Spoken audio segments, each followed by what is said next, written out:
Hi, Hey everyone. everyone, I'm Lisa. And I'm Lucy, and we run Sticker Guru, a stationery and stickers shop. We created the Big Plans podcast to share the things we've learned over the past 6 years of running our own business. So, today we're doing something fun and a little bit different. And this was kind of requested by people. So, basically, we're going to be talking about the creation of Sticker Guru, aka how it all began, aka how Lisa started her company at 17. So, I'll be interviewing her with questions, both just questions that I came up with and also questions from the audience. Okay, let's get started. Yes, thank you for sending in your questions. Yeah, thank you. Okay. I think what everyone wants to know is, where did your business idea come from? How did this start? Yeah, so I feel like in high school and middle school, I watched a lot of YouTube videos, especially beauty gurus, just like makeup videos. And one of the makeup gurus that I followed at the time was Valor. I saw that she uploaded like a planner video, and I was like, oh, what? Like, I've never heard of this before. So I clicked on it and I watched through it, and it was basically her planning in an Erin Condren planner using stickers. And like right away, I was very interested. I was like, I've never seen this before, but how do I get in on this? So at the time, I did not have any money to buy an Erin Condren planner or Right, to because buy like, how old were stickers. I you? was seven. I think I was actually 16 Uh-huh. when I first saw her planner video. And yeah, so I did not have any money, and I saw how expensive stickers were on Etsy because that's mainly where people were selling. People would sell them for $3 to $4, even maybe even more for a single sheet of stickers. So I was like, okay, that's not happening. So I Hmm. was also very into like DIY at the time. So I figured, you know what, maybe I can try and DIY my own stickers. And so I started to research materials that I would need to make my own stickers. And I quickly realized that it's actually pretty cheap to make your own stickers. So I figured if I can make my own stickers, I could probably, sell them for $3 to $4 a sheet. And to me, that seemed like a really good idea. It seemed really profitable. Also, a little side note, little side story, but growing up, I always found myself doing like little side hustles to make some money. My parents did not allow me to get a job. They were very focused. They wanted me to be very focused on academics, so I was not allowed to get a job. My parents also did not give me any allowance, which fine. I also never really asked them for money. So the only time they would give me money is if it was like for school related items or if it was during Chinese New Year they would give some cash, which was nice. So, like I said, I did not have a lot of money. So, I would always be trying to do some like side hustles. And I think one of the side hustles that I did was when I was 13, I had a Tumblr. If anyone still knows what that is, it had ads on it. So, it was like linked to a Google AdSense account.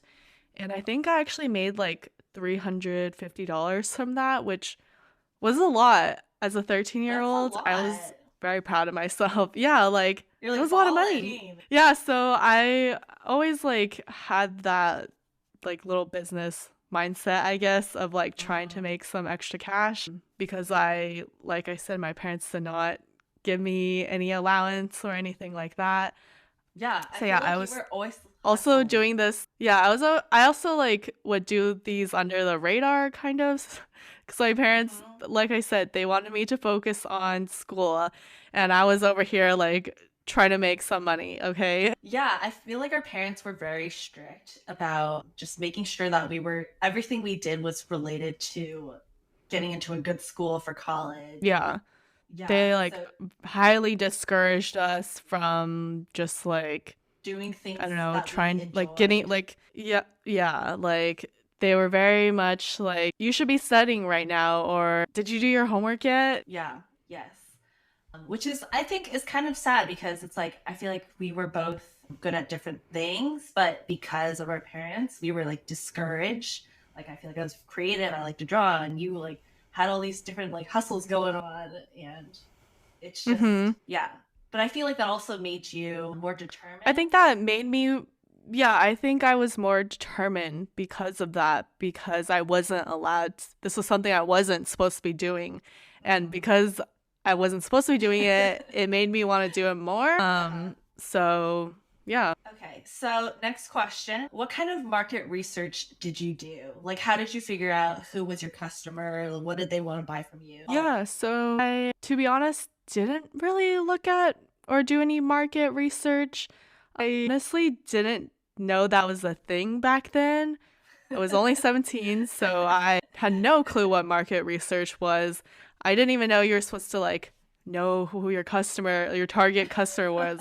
All I cared about was making stickers that I personally wanted to use, and if people wanted to buy them, then great. Like, I really was just making stickers that I wanted to use. So, yeah, I didn't really spend that much time doing market research. I did make stickers that were specific to the Erin Condren planner, but that was because that was the planner that I purchased. Mhm. So, yeah.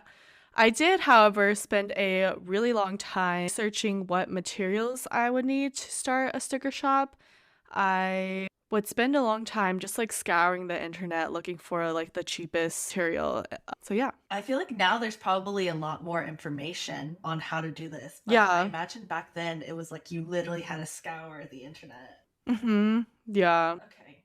But, all right. So you mentioned before that you were, you didn't have an allowance, you didn't have any money. So, like, where did you get this money from to finance this business? Right. I think this is like a lot of people's question is like, oh, where am I going to get the money to start a sticker shop?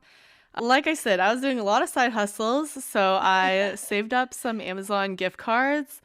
I don't even remember what side hustle it was from, but I had some Amazon gift cards. I think I had like, I don't know, like $100 worth of gift card money.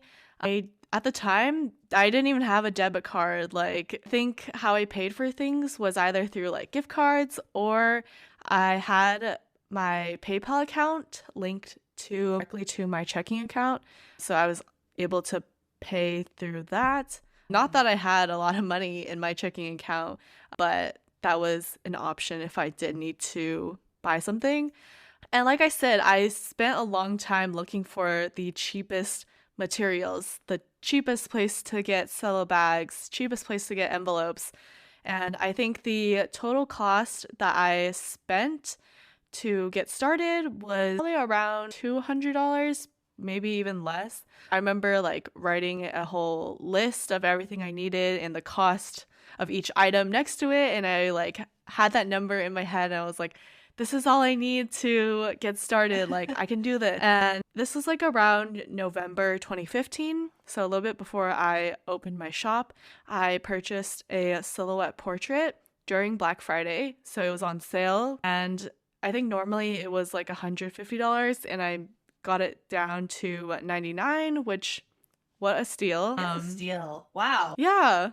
Like I saved myself $50 and I was Shock. like it just everything like really just lined up and worked out Uh-huh. perfectly. And in terms of the printer that I used, I we had a laser printer at home and it could print color, so I just, I was like, "You know what? I'm just going to use this. Like this is good enough." So, yeah, honestly, it was very lean startup. Very lean. Did not spend a lot of money. So yeah, you really don't need to spend a lot of money to get started. Yeah, I think the most important thing is to just get started, right? And then you make upgrades as you go. Okay, Yeah. so then let's talk about your first year. What do you think were the biggest obstacles that you faced in your first year? Because that's very different from like the obstacles you face now or even like the second year, third year. So Mhm. yeah, what about your Yeah. first year? I think the big obstacle in my first year was just not having enough experience, just a lack of experience. Like when cutting machines weren't working and like the printers weren't printing out correctly, just had to figure out what was like take the time to figure out what was going on with them And I think this just honestly takes time to learn and to gain more Hmm. experience.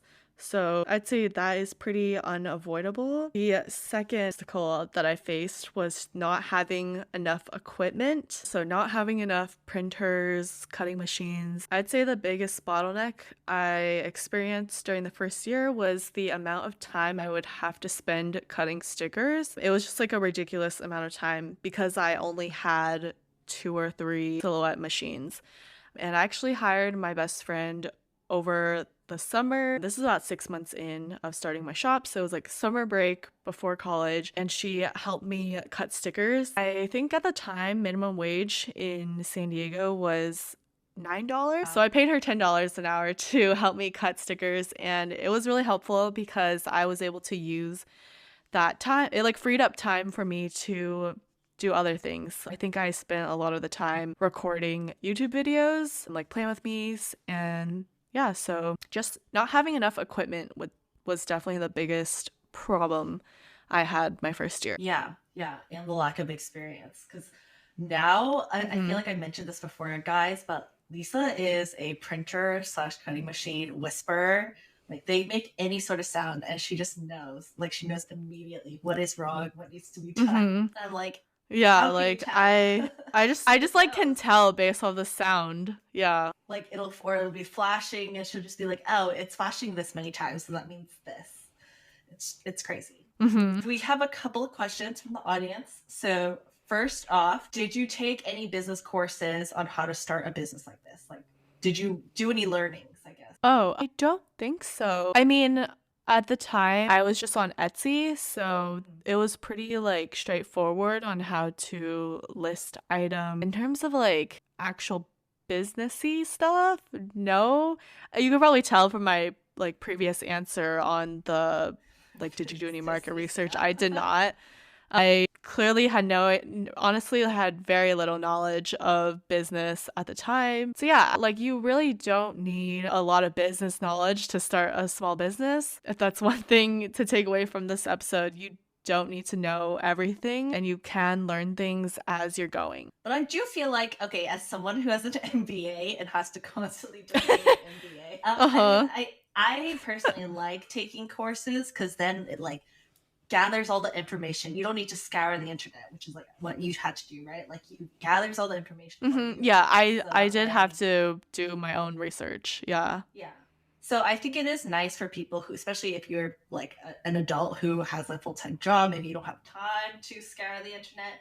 Hmm. Like I do think a course could be helpful to on how to like start a business like this or how to like make stickers, etc. Like it's a very fast Hmm. way to just get all the info you need. But Yeah. I mean, clearly you've proven that it's not necessarily like you don't have to have that. You don't have to, but I did spend a long time doing my own research and just watching YouTube videos and Googling things. Like, I spent a long time figuring out all these things. And I feel like we get a lot of questions and messages from people at like asking like very specific questions and or sometimes very broad questions.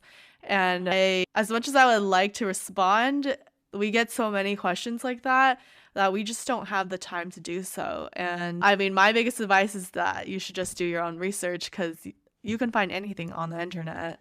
Google is your best friend. It's my best friend. Yeah. Okay, Mm-hmm. yes, yes. But I do feel like having a business course or taking one, it's like kind of like a cheat code or like, like Mm-hmm. it gives you a slight Yeah. advantage. Okay. Yeah. I Well, mean, when you definitely oh go would ahead. save a lot of time. You Yeah. would definitely save a lot of time if everything was just, all in one place. I think I'd be willing to pay money to like save time, but that's just me. When did you know you needed to do things like use QuickBooks to monitor money, create spreadsheets to monitor sales, start sending newsletters, marketing? Like when did you know you had to do these things? I knew to use QuickBooks because when it came around to like paying taxes, like I was like, I need some way to organize all this. So I think Etsy had some sort of like deal with QuickBooks Mhm. at the time, and that's how I knew to use QuickBooks. But yeah, I would recommend like as soon as you start a business to sign up for QuickBooks and just monitor your expenses right away. Save your receipts. Um, Save all of them. yeah, save your receipts. And yeah, just be really diligent about that. Okay. And then when it comes to like creating spreadsheets to monitor sales, we actually didn't do this until recently. I Mhm. think it's useful to have analytics and have data on your sales to see that they're actually like worth having. Again, you can start this whenever you'd like. I wish we had started it sooner, but we just like didn't have the time to like start implementing that. But Yeah. yeah, as soon as you start running sales, I would say you should keep track of how they're doing. Yeah. Yeah, definitely. And what about like things more related to marketing? Like sending newsletters, the social media, the marketing. I think you can actually answer this better because I can't. when I started, I did not do any of these things. So yeah, I think you can answer this. Yes, I can, but I feel like it's gonna take me a really long time. So we're gonna save this question for a future podcast. Like I will definitely dedicate a future podcast to all of this stuff. But my quick answer is you should start right away. Like it doesn't hurt Yeah, I to think start right away. It's free. Like Mhm. social media is free. If you start with MailChimp, that's free. All of it can be free. So it's kind of like a why not? Why not start right away? I think as soon as you start a business, you should be starting to build a customer email list as soon as possible. Yeah, I wish I had started immediately, but I just didn't know that that was a thing. Yeah. So yeah, I would say you should be doing all of these things right away. Yeah. Like I feel like a lot of businesses nowadays even create their social media before they even launch. So I think there's Yeah, no like right they time to do gather, it. Yeah. yeah, they sort of like gather interest and just get the word out before they even start selling things. Yeah. Yeah. Okay, last question. I think this one's always fun to ask. What advice would you give to someone just starting out? I'd say I mentioned this a little bit earlier, but you should definitely do your own research. Like I said, everything can be found on the internet. So if you have any questions, Google is your best friend. And I also had a lot of questions when I was starting out, and I was able to find solutions to pretty much everything just by Googling. So that is definitely an option. The second advice I would say is to hire help. Probably not right away. I think you can handle things by yourself when you're first starting, but as soon as things start to pick up and you find yourself not having enough time to do things, that is when you need to hire someone because it is not going to be worth your time to be doing smaller, minuscule tasks that somebody else can be doing. And everything can be trained. So, yeah, hire help. Yes, agreed. That's a really good one. Okay, well, those are our questions. So thank you to everyone for sending them in. Thank you to Lisa for answering our questions and for talking for the past 20 to 30 minutes. So I have a sore throat right now. okay, well, that's it for this week, guys. Be sure to follow us on Instagram and TikTok at Sticker Guru. Check out our shop website, stickerguru.com. You can email us at hello@stickerguru.com. And you can watch us on YouTube, youtube.com/stickerguru. Thanks so much for tuning in. See you next week. Bye. Bye.